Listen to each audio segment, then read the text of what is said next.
একটা মানুষের তার একটা কাপড় রাখে নাই শরীরে, এত বড় বড় পাথর দিয়ে তার নিক্ষেপ করে। ওরা কি মানুষ, ওরা কি মরবো না, ওরা কি মরবো না। আমার এই যে সব সারা করলো। আমার বাবাকে ব্যবসার জন্য, আমার বাবার ব্যবসা চাইছে এবং আমার বাবা থেকে 2 লাখ টাকা মাসে মাসে চাঁদা চাইছে। এই দুইটাই একটা আইনত ইয়া, সেই জন্য আমার বাবা রাজি হয় নাই। সেই জন্য আমার বাবাকে, আমি ভিডিও দেখি নাই, আমি সহ্য করতে পারবো না, ভিডিও দেখাই নাই। আমরা সবাই জানে, ওপেনলি জানে সবাই যেটা হত্যা। শুক্রবারে সকালবেলা কিন্তু ভিডিও প্রকাশ হয়েছে। ভিডিও প্রকাশ হয়েছে গতকালকে। আপনারা কি আগে থেকে জানতে পারছেন? হ্যাঁ, আমরা আগে থেকে জানতে পারছি। তখন কি জানতে পারলেন? মানে কারা কারা করছে?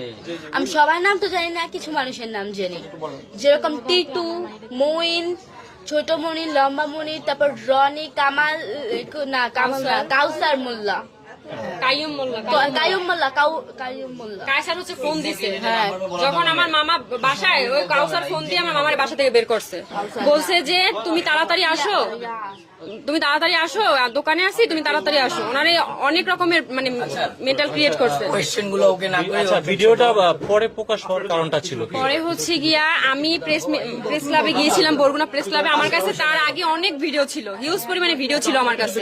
তো আমি এগুলো পেশ করার মতো এই মানে প্ল্যাটফর্ম পাচ্ছিলাম না, তো যার কারণে এটা একটু লেট হয়েছে।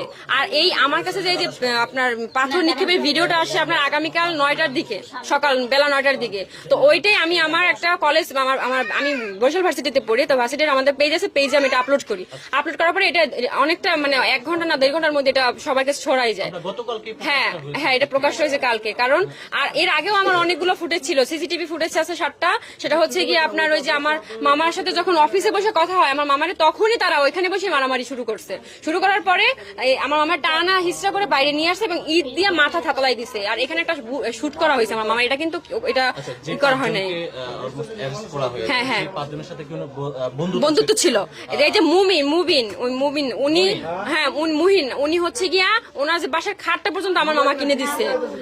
আর তারপর হচ্ছে গিয়া আপনার বাজার করে দিত, তারপর চালাইতো আমার মামা ওদের চালাইতো।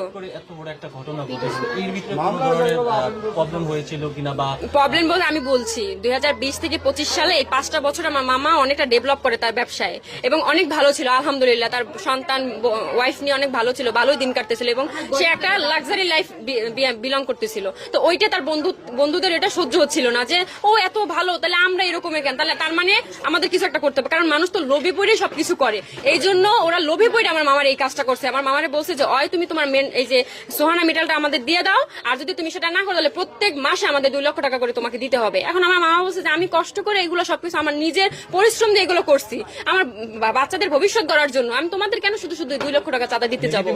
হুমকি দিছে আমার মামার ডিরেক্ট, একদম ডিরেক্ট। আসলে আপনারা যখন আপনার মামা নিয়ে